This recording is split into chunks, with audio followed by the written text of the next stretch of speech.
नमस्कार। मैं सुभाष शर्मा, आपका YouTube ब्लॉगर एक बार फिर अपने इस चैनल में आपके सामने उपस्थित हुआ हूँ। अब ये मास्क मैंने आज इसलिए पहन रखा है कि आपको ये बताने के लिए कि डॉक्टर्स की राय है कि अब बगैर मास्क के आप घर पर भी ना रहें। मेरे कैमरा पर्सन विक्रम रावत इस वक्त मुझसे 11-12 फुट की दूरी पर है, इसलिए आपको ये बताने के लिए कि ये मास्क इतना ज़रूरी है कि अगर आप दो लोगों के साथ एक कमरे में बैठे हैं तो आपको लगाना ज़रूरी है, घर के अंदर भी, अब बाहर नहीं, घर के अंदर भी। ये डॉक्टर्स के पूरे पैनल की राय है, इसलिए आपको एजुकेट करने के लिए मैंने ये, माफ़ कीजिएगा, मैं एजुकेट शब्द नहीं, अवेयरनेस के लिए मैंने आपको बोला है ये। इसलिए अभी मैं ये लिबर्टी डॉक्टर्स की सलाह पर ले सकता हूँ। और मैं आज आपसे बिल्कुल अलग विषय पर बात करूंगा। आज मन बहुत दुखी है। आज मैं कोरोना पर बात नहीं करना चाहता, न मुझ में इतना साहस बचा है, न मैं आज राजनीति पर बात करूंगा।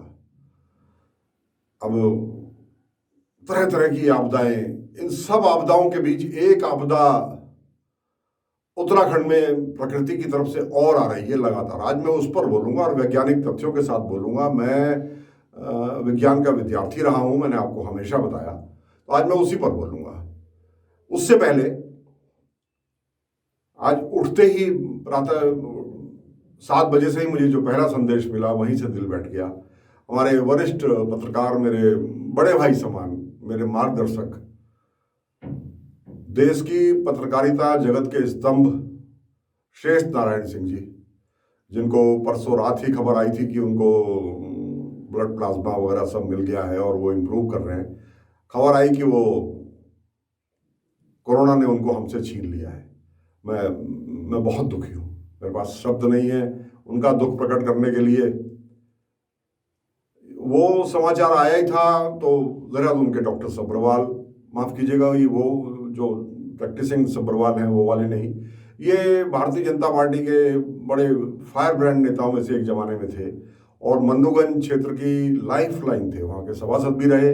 अपने व्यवहार, अपने कार्यकुशलता से उन्होंने लोगों का दिल जीता था वहाँ के, और आज उनकी मृत्यु भी हो गई। प्रसिद्ध रंगकर्मी सुरेंद्र भंडारी, संभवतः सर्वे ऑफ इंडिया के एम्प्लॉई भी थे, लेकिन रंगमंच, एक्टिंग, ये उनका शौक था और जिस भी किरदार में उन्होंने कैमरे का सामना किया वो उस किरदार में उतर गए। आज उनकी भी सूचना आई कि वो भी कोरोना की भेंट चढ़ गए। ये वीडियो बनाने के लिए बैठा ही हूँ तो एक खबर बिल्कुल मेरे से 200 मीटर दूर हमारी बड़ी बहन कमला थापा जी, जिनका मार्गदर्शन हमको हमेशा मिलता है, अभी उनकी मृत्यु भी कोरोना के कारण हो गई, ये सूचना भी अभी अभी आ रही है। तो इन सबको सिर्फ श्रद्धांजलि।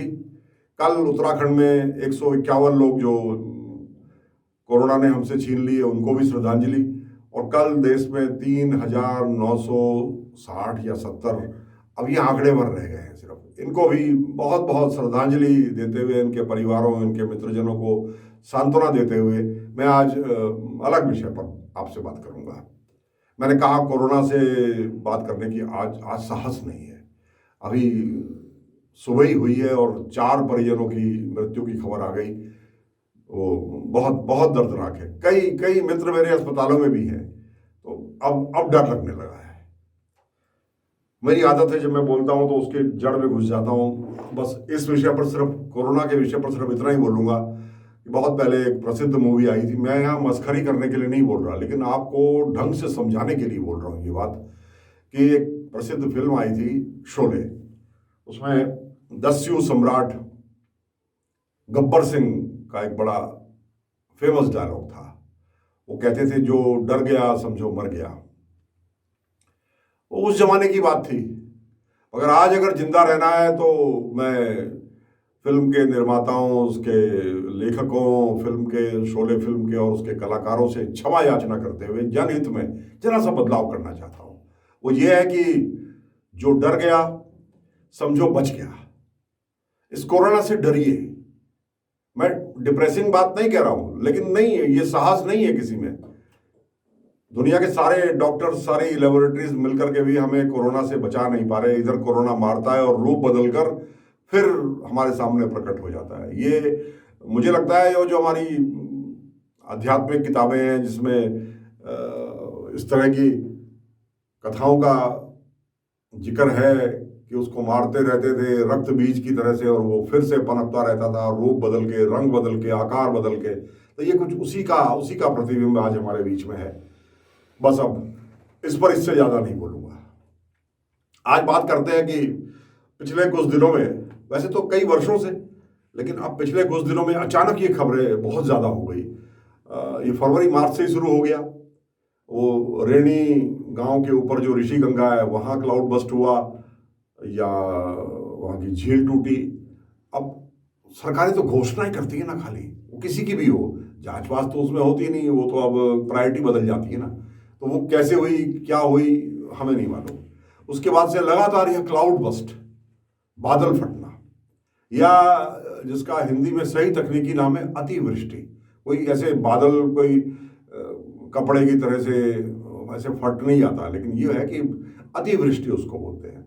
अतिवृष्टि का मतलब आप ये समझ लीजिए कि एक ही स्थान पर अगर धीरे धीरे धीरे करके बारिश होती रही, या थोड़ी मध्यम गति से भी बारिश होती रही, और उससे एक उदाहरण के लिए उससे कोई 1 सेंटीमीटर 2 सेंटीमीटर की बारिश दिन भर में हो गई,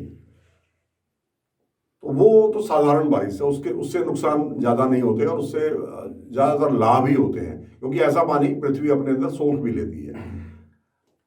अतिवृष्टि का मतलब यह है कि जहां 1 घंटे में या पूरे दिन में अगर वहां पर 10 इंच पानी गिरना था, और वहां अचानक 5 फुट पानी एक साथ गिर जाए, जितना पानी बादलों में स्टोर है वो सारा का सारा पानी एक साथ बादलों से रिलीज होकर जमीन पर गिर जाए, ये कुछ क्षेत्र में ऐसा एक साथ होता है, अलग अलग क्षेत्रों में होता है। सारे इलाकों में अगर हो गया तो वो प्रलय है, उसका तो कोई इलाज नहीं है।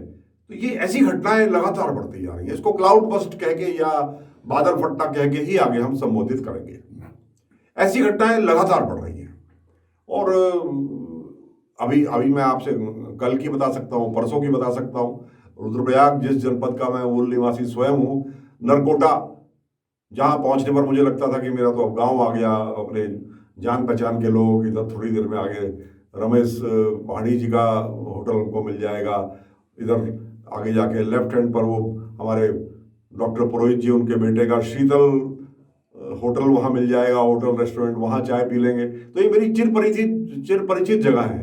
वहां बादल फटा और अचानक उस पूरे क्षेत्र में पानी की बहुत बड़ी एक धार वहां आकर के बह गई, और उस पूरे इलाके के पत्थर, खेत और जो भी वहाँ छोटा मोटा कंस्ट्रक्शन था वो उसको सबको बहा करके सड़क पर ले आई, और सड़क से बहाती हुई उसको नीचे अलकनंदा नदी में ले गई।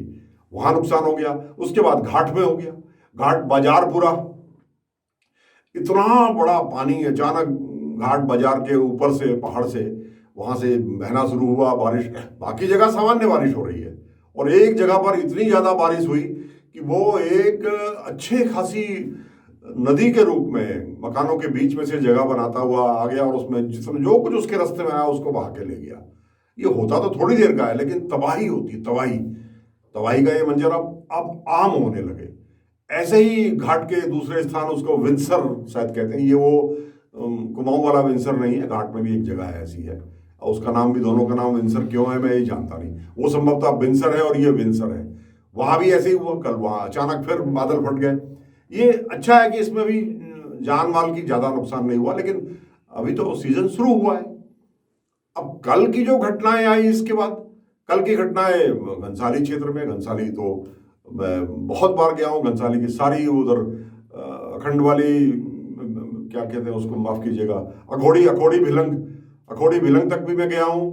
इंद्रमणि बडोनी जी के गांव तक भी, मंत्री प्रसाद नैथानी के गांव तक भी गया हूँ, और उधर विश्वनाथ जी की यात्रा भी हमने जब प्रारंभ की थी, वहां से मैंने पद यात्रा भी कर रखी है विश्वनाथ जी की यात्रा से। तो मैं, और इधर बूढ़ा केदार वाली घाटी, चमियाला, बूढ़ा केदार, इस घाटी में भी मैं गया हुआ हूँ। तो मैं जानता हूँ वहाँ इतना बड़ा नुकसान हो गया, बादल फट गया, और वहाँ भी अचानक ऐसा हो रहा है। तो इसके पीछे कारण क्या है?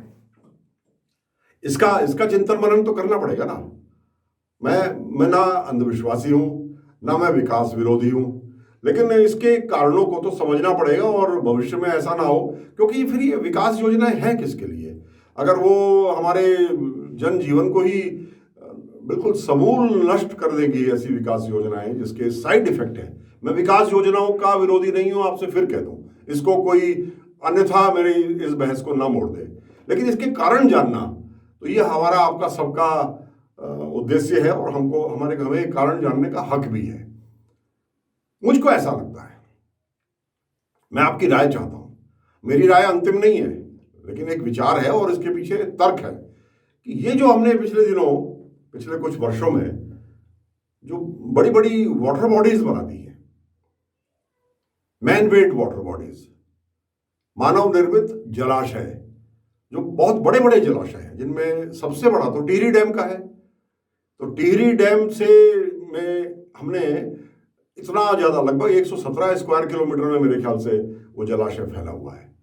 तो अगर एवरेज मान लें कि 50-55 किलोमीटर है, और ऐसे 2-2.5 किलोमीटर 3 किलोमीटर मैक्सिमम चौड़ाई और 1-1.25 किलोमीटर मिनिमम चौड़ाई, तो वो एवरेज वही 100-115 100 स्क्वायर किलोमीटर ही मान लीजिए। अगर जब पानी की कमी होती है सर्दियों में, उस वक्त का इतना पानी वहाँ हमेशा रहता है। तो ये ऐसे जलाशय ये हुआ, या श्रीनगर गढ़वाल और रुद्रप्रयाग के बीच में जो श्रीकोट में जीवीके रेड्डी साहब की जो वहाँ पर एक परियोजना है, वो ऐसे जनहित में है, वो सब वैज्ञानिक तथ्यों को परख के ही रखा गया, लेकिन संभवतः इस मामले को, इस साइड इफेक्ट को नजरअंदाज किया गया था। इसका क्या होगा, इसका भविष्य में क्या रूपरेखा होगी, इस पर विचार करना जरूरी है। उसके लिए हमको एक बहस करनी जरूरी है। तो खास तौर से इन क्षेत्रों में जहां पर इन जलाशयों का, मानव निर्मित जलाशयों से हमारे सूर्य देव को, ये पानी का जो साइकिल है ना, इसको समझना जरूरी हो गया। इसमें सूर्य भगवान की बहुत बड़ी इसमें रोल है। ये पानी का साइकिल है। ये जलाशयों में पानी इकट्ठा हुआ, सूरज की गर्मी से वो पानी भाप बन के ऊपर उठ करके वो बादलों के रूप में इकट्ठा हो गया। इकट्ठा होके फिर वो बादल ट्रेवल करते हैं इधर से उधर, लेकिन इन घाटियों में क्योंकि चारों तरफ पहाड़ है, बहुत ज्यादा उस बादल को ट्रेवल करने की जगह नहीं है। मैं इसलिए आपको बारीकी से समझा रहा हूं कि बहुत से लोग कहेंगे यार ये सुबह सुबह मजाक करने के लिए आ गया, लेकिन ये वैज्ञानिक तथ्य है कि जब आप पानी बहुत सारा ऊपर उठेगा, वो तो उठेगा, बहते पानी और रुके हुए पानी का कोई आपस में तुलना नहीं है। पानी बह रहा है तो उसमें जो वाष्पीकरण की प्रक्रिया है वो बहुत स्लो है, क्योंकि पानी एक जगह पर है और पानी को थोड़ी सी गर्मी मिली, तब तक वो आगे चला गया। आगे जाकर के उसको वहां पर सूरज की नई किरण की गर्मी मिली, फिर वो और आगे चला गया। लेकिन वो पानी जो एक ही जगह पर है और एक ही जगह पर लगातार उसी जगह पर रहकर सूरज की उसी किरण की गर्मी से लगातार गर्म हो रहा है, उसका वाष्पीकरण, उसका वेपराइजेशन बहते पानी के मुकाबले बहुत तेज होगा। आप मेरी बात समझ गए? ये कॉमन सेंस है, ये कहीं विज्ञान की पुस्तकों में लिखा हुआ नहीं मिलेगा, लेकिन आप समझ गए कि अगर पानी एक ही जगह पर रुका हुआ है तो वो एक ही जगह पर गर्मी उसके अंदर बढ़ती चली जाएगी पानी के अंदर, और वो पानी बहता जाएगा तो जाहिर है उसने थोड़ी सी गर्मी इस जगह पर ली, थोड़ी गर्मी वो 1 सेंटीमीटर, 1 मीटर, 5 मीटर, 10 मीटर आगे लेगा, तो एक साथ उतना गर्म होके वाष्पित होने का, भाप बनने का, वेपराइजेशन होने का, प्रेसिपिटेशन भी इस पूरे प्रोसेस को बोलते हैं, उसका मौका उसको कम मिलेगा। तो ये जो वाटर बॉडीज बन गई हैं, जो हमने प्रकृति में अपनी तरफ से एक नई चीज ऐड की, देखने में बड़ा अच्छा लगता है, सुंदर वाटर बॉडीज होती हैं, अच्छा लगता है देखने में, पर्यटक को आकर्षित करती हैं, और फिर आखिरी में जाके उससे बिजली पैदा होती है। लेकिन इसके ये साइड इफेक्ट्स हैं। मैं ये प्रमाण के साथ इसलिए कह रहा हूं कि जब से टिहरी डैम बना है, उसकी वाटर बॉडी बनी है इतनी बड़ी, तब से ये बादल फटने की घटनाएं बढ़ गई हैं और उस वैली में बहुत बढ़ गई। मैं आपको फिर बता दूं कि इससे पहले हमारे यहाँ जो बारिशें आती थी वो या तो अरब सागर, जो बंगा क्या कहते हैं इसको, महाराष्ट्र, गुजरात, इधर से जो हवाएं चलती थी, जो पश्चिमी हवाएं चलती थी पूरब से, माफ कीजिए, पश्चिम से पूरब की ओर, हमारे को वो अपने साथ वहां के समुद्र की नमी लेकर के आती थी, और उस नमी से यहाँ हिमालय की श्रृंखलाओं में या शिवालिक पहाड़ की श्रृंखलाओं में या हिमालयन फुटहिल्स के श्रृंखलाओं से टकरा कर, क्योंकि वो पानी थोड़ा सा भारी होता है, वो बहुत ऊपर वो उसका बादल जाता नहीं है, तो वो टकरा के यहाँ बरसता था, टकराया, कंसंट्रेट हुआ, कंसंट्रेशन बढ़ा, बादल की पानी की होल्डिंग की कैपेसिटी कम हो गई, खत्म हो गई, तो वो बरस गया। इससे बारिश होती है, ये साधारण एक एक्सप्लेनेशन है बारिश होने का।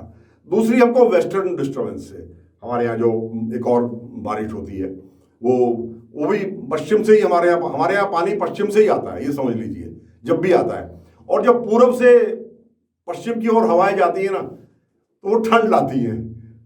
ये साधारण सा एक सिद्धांत है, क्योंकि हमारे यहाँ पूरब में हिमालयी पहाड़ हैं बहुत सारे, और वहाँ की ठंडी हवाएं नीचे जाती हैं और वो आहिस्ता आहिस्ता पूरे क्षेत्र को ठंडा कर देती है। तो ये मौसम का मैंने आपको ऋतु चक्र समझा दिया, लेकिन अब हमने इसमें एक प्रकृति को एक नया हथियार दे दिया, वो ये दे दिया कि हमने यहाँ बहुत बड़ी बड़ी वाटर बॉडीज दे दी।